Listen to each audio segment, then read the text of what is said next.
Hello everyone, welcome to Red Snapper. My name's MJ and this is Snapple Pot, where we look at the brand new cards coming to the game. This week we've got a new Series 5 card, Ezekiel Sims. He's a 2-2. After you play a card with higher power here, give this +2 power and move this to another location. In this video we're going to talk about deck synergies. I'll tell you ultimately if I think this card is good.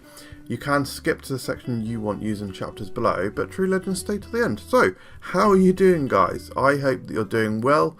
My name is, yes, hello. So, if you want to purchase Ezekiel Sims, you can just buy him outright with 6,000 tokens, or you can pick him up in a seasonal Series 5 snap pack, along with the rest of the Marvel Zombie season, aka the Undead Horde season cards. That are in it, you know, the Series 5 ones, and also last week's cards, which is Man Spider and Superior Spider-Man.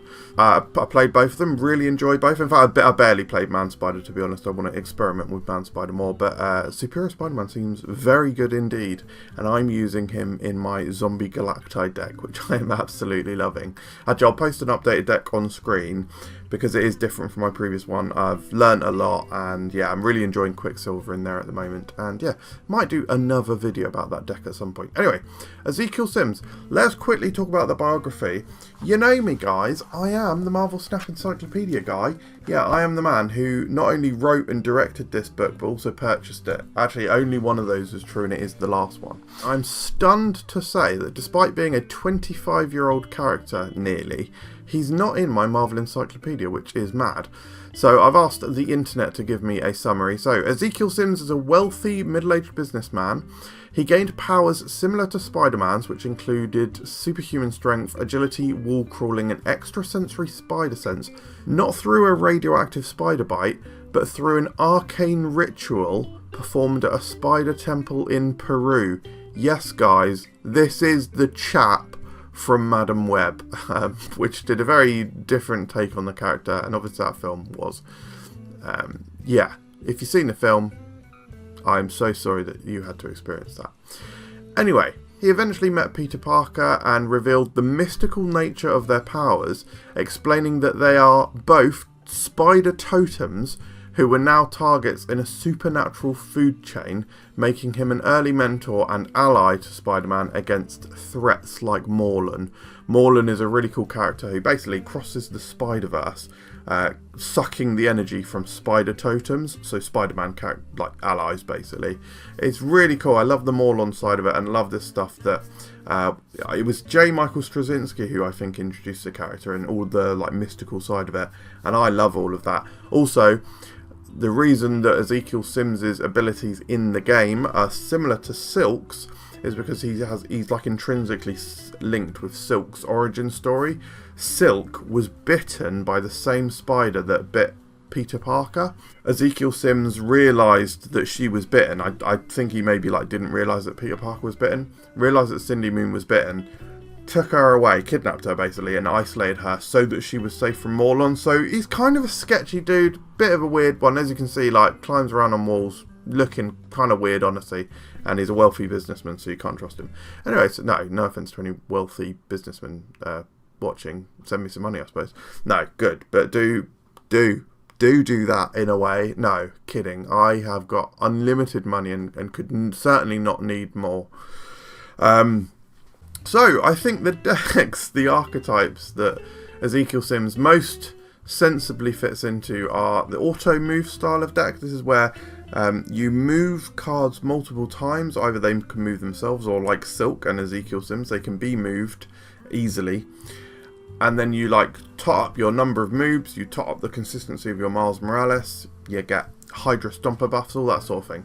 But also maybe a tempo deck as well. A tempo deck is playing high power stuff on sequential turns, so it kind of makes sense to play that on top of Ezekiel, and then that gets higher and higher power, and as you're scaling in power you're then utilising the fact that you are a tempo deck to trick your opponent or whatever it may be. It could be like Rocket and Groot, which is a good tempo card. It could be Negasonic Teenage Warhead to lock down a location, those kinds of things. So that might play nicely with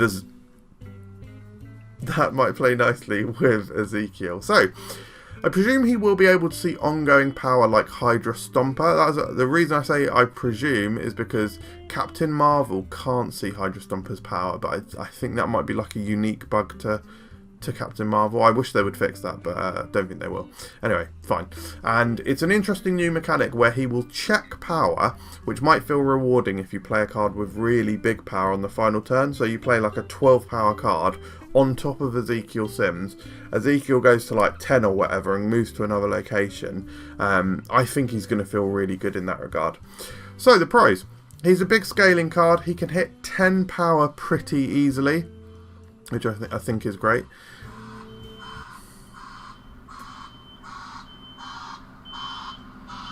The bin van literally parks immediately outside my house. In fact, you can actually see the lights. So I just gotta wait. He has got very potent synergies, giving miles consistency, buffing your Craven, and becoming a zippy little thing for Betrok to chase around. So there's lots of things that are like linked to this guy that he improves and does automatically, because he is doing some, you know, you're doing your own thing when you're playing this big card, but then he's doing his own thing because after that he's gonna move. Actually, I just thought Laufey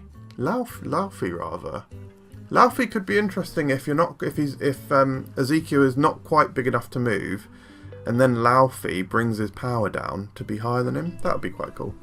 Anyway, I don't know what situation that might actually work in. If Ezekiel is on 6 and you play Laufey on top of him, yeah, that actually works. Quite interesting. And cons, he's unpredictable. He may not always go where you need him to. He's going to move to another location, not a specific another location, right? So there's potentially a lot of power that can be disrupted, either reset or destroyed, so people are going to Shang-Chi him or Shadow King him. And if you know your opponent is going to reach a very high power level at a particular location and you don't want to move Ezekiel Sims, you might be like, well, I need to play my big card here to win that location, but it's going to force Ezekiel Sims out, and then I'm not going to win the location. So, yeah, stuff like that might be difficult, because then Ezekiel's power just goes to waste in that location. And it might be hard to play cards with high enough power in later turns, because typically move cards are scaling rather than having high power already, if the cadence of that sentence actually made sense. Not really sure it did. Basically, what I'm trying to say is, yeah, I think Ezekiel Sims naturally fits into a lot of move decks because of the move synergies, like the Hydra Stomper stuff. But move cards don't always have big power. A lot of them scale themselves. So playing them down isn't necessarily always going to move Ezekiel, because their power isn't at that point going to be big enough. Anyway, counters to Ezekiel include Kingpin. If Ezekiel is moving around, Kingpin's just basically going to cancel out that buff for that turn. It is going to make Ezekiel easier to move, but there we go. Red Guardian is potentially going to be able to target Ezekiel. It somewhat depends who's got priority, but Ezekiel being played on turn 2 is only a 2-power card, so kind of low tempo is a play there. And then Mercury can just stop him from moving completely, which we hate, especially as Mercury is a 3 cost, so curves into Ezekiel, right? Then Synergies. We've already talked about most of these actually, but Craven I think is going to be great because can get multiple buffs. I mean, you might play a game where he's going to get no buffs whatsoever, but that's the risk we run. It's random. Hydra Stomper. Oh god, I love Hydra Stomper, and I think he's getting even better with this card. Spider-Man Miles Morales, I think, with Ezekiel hopefully moving most turns after you've played him. Spider-Man's going to feel very good. Miles Morales is going to feel very good, especially as Miles Morales can move Ezekiel on, for example, turn 4, because by this point, if you've moved Ezekiel Sims, he's going to be 4 power. Cool. And then Hellion as well. I think Hellion's going to be an interesting one because obviously, first of all, it's a move card. Second of all, it's a high power move card, so it's got 8 power, so reasonably likely that you can move Ezekiel. But then you can also move cards back into it, which could include Ezekiel. If you want to play another, like a Magneto on top of that, and then kick Ezekiel out again. Yada yada yada. Or you've moved everything. You could have moved a Silk there as well, so you're moving multiple things out. Good things being said by me. Right, now onto the decks. First deck I've got for you is called Fidget Spinners, but I could call it Budget Spinners. So like budget spinners or fidget spinners. Like, that's a good deck name, guys. Don't come at me for that. Anyway, so this is a budget deck that is a kind of like auto move style of deck. So we have got our Silk and Ezekiel here, and Betrok as the cards that are going to be moving all the time. As I said, this gives consistency to cards like Miles Morales, so we've got him in here. We have got Spider-Man 2099 in here. I know it's mega cope, but, right, he's still 9 power, and if that can move Ezekiel Sims' crucial breakpoint of like 8, that's kind of not the worst thing, right? And then you can Heimdall on Ezekiel Sims, and actually I want to call out the Heimdall here. If you do Heimdall on Ezekiel Sims, first of all of those cards are going to move, including the Ezekiel Sims, but then the Ezekiel Sims can then move back. So if you're playing Heimdall right and Ezekiel Sims is right, actually your Heimdall is going to move Ezekiel back after all of that is said and done. I think, actually, because Ezekiel Sims will be in a new location, actually. So maybe you need to play Heimdall. If you want Ezekiel Sims to move, you need to play Heimdall to a location that Ezekiel is going to move into. It'll be an interesting one to test, but either way, that seems kind of good because you're getting yet another tick on Ezekiel Sims. And in this deck, you've also got the likes of like Captain Marvel. You've even got Polaris to give even more consistency to the Miles Morales. Okay, and by the way, Magneto can also move Ezekiel Sims as well, probably. Right, so the next deck I've got for you is called Parkour. I'll just readjust myself in my chair as well as actually mucking around. Sorry, no, I broke out into... Right, so Parkour, this is a tempo deck. So I sort of gave a few examples earlier of good tempo cards, which was like Negasonic, Teenage Warhead, and Rocket and Groot. Neither of which are in this deck. We have got Nebula, we've got Hydra Bob, who is an easy way to move Ezekiel Sims, actually. We've got Iron Patriot, which could be a cool one. Iron Patriot just works well with Lizard, Gladiator and Starbrand, of course, so this is where we're getting some tempo action from. We have got Laufey, and I did call out, Laufey might be a cool synergy with Ezekiel, but it might be a tricky one. Actually, more often, easily, what am I even saying? Crossbones could certainly move Ezekiel Sims. And then on turn 5, hopefully you've played your Laufey or Crossbones and you're able to suck it up. Or, you know, in the worst case scenario, you played Gladiator. You suck it up, have a massive card.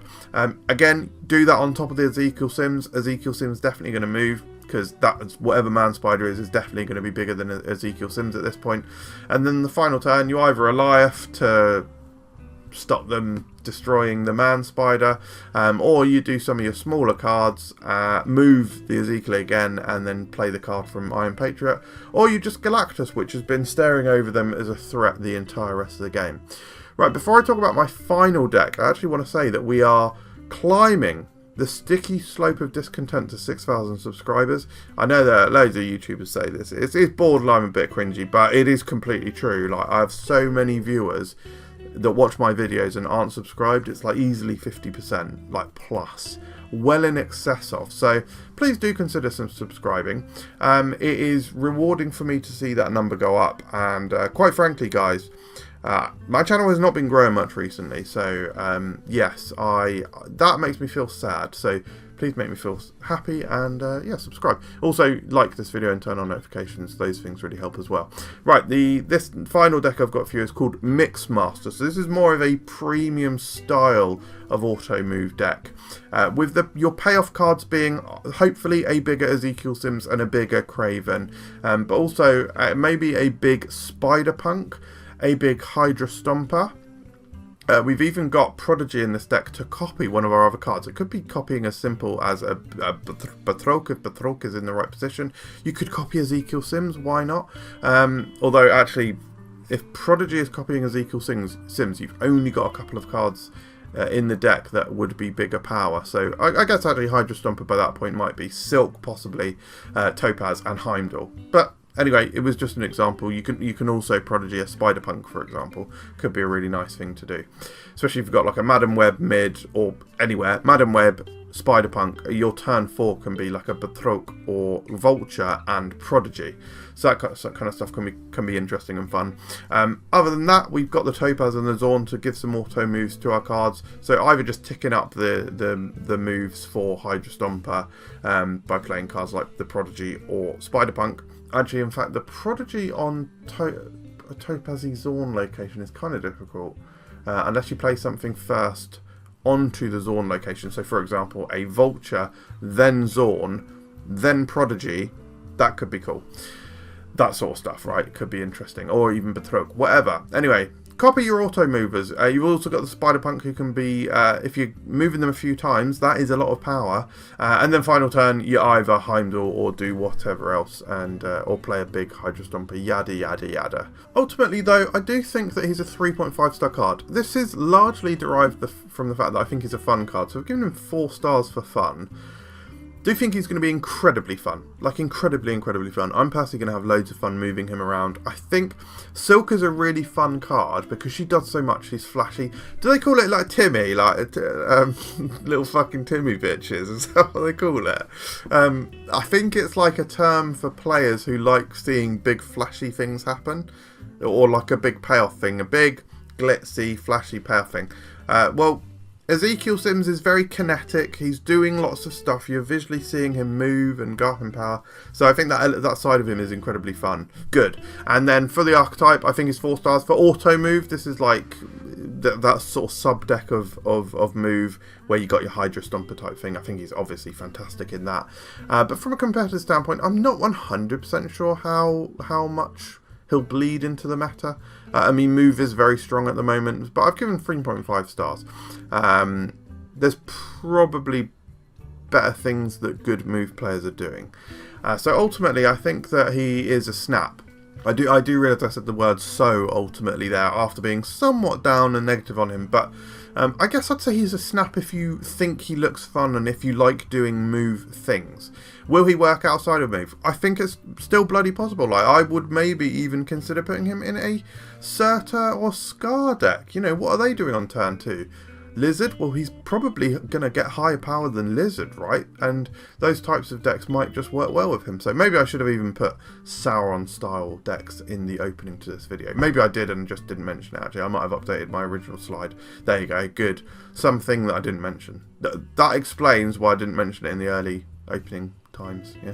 Anyway, thank you for watching, guys. I hope you enjoyed this video. If you're new around here, then, guys, what are you doing?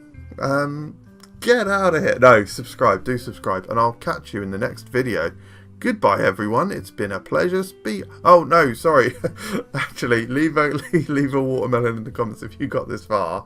And also, massive apologies if, like, you didn't see your comment or it got flagged.